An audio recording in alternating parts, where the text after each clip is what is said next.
estamos de volta com o terceiro bloco do programa Despertar da Consciência. Hoje falando sobre infância espiritual. Estamos aqui na TV Mundo Maior, TVC Canal 13 e demais afiliadas.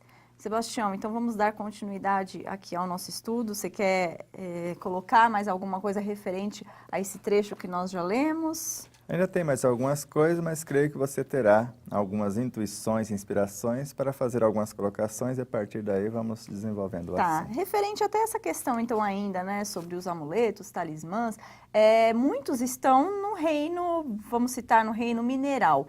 Quando nós, no reino humano, colocamos todo esse potencial, de alguma forma, transferimos essa responsabilidade e achamos que esses elementos que vão nos auxiliar, de alguma forma eu não estou como se menosprezando o potencial que eu já tenho, com o grau de consciência que nós, né, neste reino humano, já temos?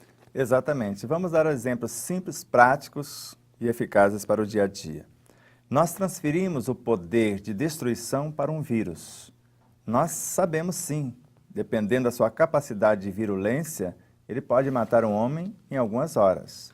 Mas não é ele o ser responsável por isso. Os vírus não foram criados para adoecer alguém, nem as bactérias, nem um verme, nem um micróbio, coisa alguma. Foram criados, estão a caminho dessa evolução, estão participando dessa evolução de forma harmônica. Somos nós que desorganizamos pelo nosso modo indevido de comportar-se, pelo pensar, sentir, falar e agir, e damos a ele esse poder e transferimos para eles essas responsabilidades.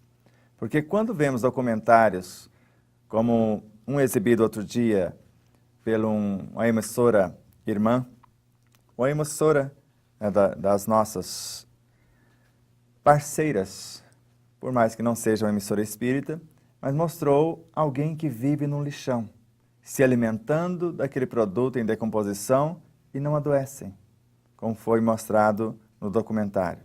Então, onde está o poder das bactérias? Porque ali, aquelas pessoas já deveriam ter desencarnado todas, porque nós precisamos higienizar-nos de tal forma e ainda esterilizar com álcool as nossas mãos, como se isso fosse garantia de não infectarmos. E nós vemos, segundo Pietro Baldi na obra Grande Síntese, no fator psíquico na terapia, a importância desse fator. Hospitais que têm um excesso de higiene e falta de amor têm mais infecção hospitalar do que hospitais que não têm recursos para fazer uma higiene como deveria, mas têm bastante amor, solidariedade, fraternidade e a infecção é quase zero. Então nós precisamos entender essa realidade e deixar de transferir, criar bengalas, muletas, transferir para outro o que nos cabe fazer. Aprender a pensar, aprender a trabalhar os nossos sentimentos para enriquecer o nosso pensamento, aprender a semear pensamentos, palavras, ideias, com as palavras em harmonia e aprender a cultivar essas palavras com as nossas atitudes conscientes ou mais iluminadas por esse saber e esse saber operante na ação, exemplificando ou traçando o roteiro para que outros possam andar, por sua vez, com as suas próprias luzes. Certo. Então vamos avançar um pouquinho mais aqui na nossa leitura, no nosso estudo, página 291 ainda.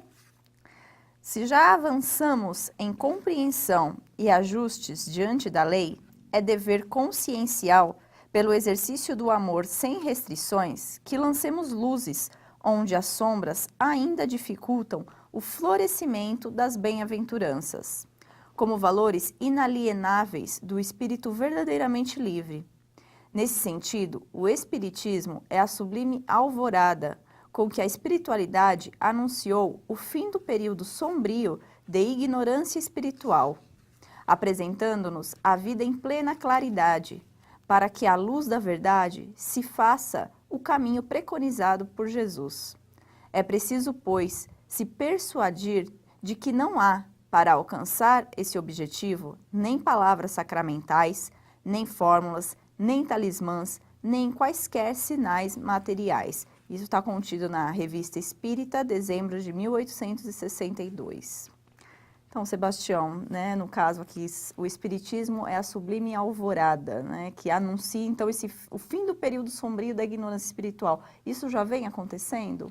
Isso já está acontecendo em larga escala, principalmente para os espíritas que compreenderam o Espiritismo como um ensino universal do Cristo. Algo sem rótulos, sem cercas, sem cerceamentos, não dogmático e etc. Então, como nós vemos que o Espiritismo ele está no ar, está no espaço, está na natureza, como Kardec anota na Revista Espírita, é uma lei da natureza, existe desde a mais alta antiguidade, é eterno, na realidade, esse ensino. Está em todas as frequências da vida, no meio filosófico, científico, religioso, em todos os reinos. Então nós vamos com essa mente livre, porque a doutrina dos Espíritos, segundo Leon Denis, é para mentes livres.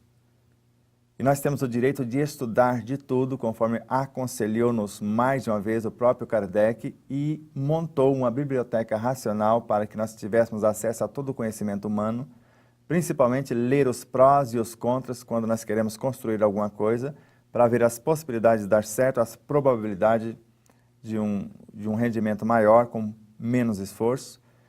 E ele está conseguindo atingir esse intento para aqueles que não só aprendem pela leitura, compreendem pela experimentação e torna na conduta o ser como o Evangelho, como o exemplificador, como as luzes a sinalizar para aqueles que estão na retaguarda o caminho mais acertado a percorrer.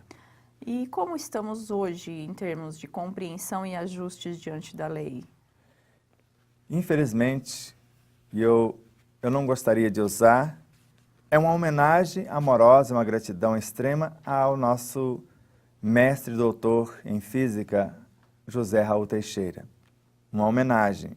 Mas eu não gostaria de dizer o que ele profetizou há um tempo atrás, que o movimento espírita estaria crescendo em quantidade, mas em qualidade, segundo ele, daria vontade de pegar um lençol, sentar à beira do caminho e chorar de tristeza. Porque nós vemos a cada dia as pessoas lendo menos e querendo mais fenômeno que não deveria estar acontecendo na atualidade. Porque Kardec, na Revista Espírita de 1859, já havia orientado-nos que a era do fenômeno já havia passado, que a era da filosofia havia chegado para o estudo mais profundo, para a compreensão das causas e das leis, das forças e das leis. E a era da moral, da vivência já estava chegando, mas isso em 1859. E o que interessava a alguns grupos daquela época, porque ele testificou isso na prática em 1862, na obra Viagem Espírita de 1862, que já não tinha mais para aqueles grupos a necessidade da mediunidade ostensiva, nem da comunicação direta com os espíritos, ou seja, de transferirmos as responsabilidades ou nos colocarmos como instrumentos para eles. Porque eles queriam parceiros, eles queriam alguém que colocasse a mão na massa. E para aqueles grupos, o que interessava a eles era a transformação pessoal. E por meio dessa transformação, desse conhecimento levado a efeito, eles tinham as orientações que necessitavam em qualquer momento, em qualquer lugar.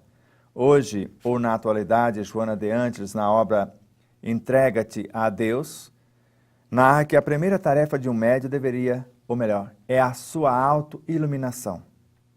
Após essa auto-iluminação, que seria o conhecimento de si mesmo, a sua própria transformação, o seu holocausto, a sua oblação, o seu ritual, a sua magia, esse processo de iluminar-se. E após essa primeira tarefa, ele manteria o intercâmbio com a espiritualidade através das lições ou das tarefas mais simples, principalmente aquelas que a soberba, a vaidade rejeitam, lavar os banheiros de uma casa espírita, por exemplo, e ali ele teria a reunião mediúnica dele em tempo real, 24 horas por dia. Então, assim, nós podemos acelerar, né, o nosso processo evolutivo, já que é o nosso dever, né? Mas por onde começar? Será que já é aí, dentro dessa fórmula que você está falando? Com certeza. Primeiro é o querer, e o querer se instruir. Eu estabeleço, quando eu vou fazer isso, alguns quesitos. Então, se eu quero compreender alguma coisa, eu estabeleço um objetivo, estabeleço onde vou buscar as informações para que tal objetivo seja levado a efeito e, após a aquisição das informações, da compreensão do objetivo, colocar a mão na massa e fazer. E, a partir daí, fazendo as correções necessárias conforme for aparecendo nas lições ou nas ações do dia a dia, onde quer que estivermos. Mas ainda vemos muita dificuldade nesse início, né? Exato, porque eu quero, mas transfiro para você o que quero. Terceirizo, principalmente a oração. Eu não percebo que a oração, segundo André Luiz, não é um disco de fácil repetição no aparelho da mente. É vibração, é energia, é poder. Ou, segundo Emmanuel, oração é força, ação é serviço. E nós queremos transferir a oportunidade que seria nossa para outrem orar por nós. Então, é colocar os nossos potenciais em ação. Isso é hora de ação.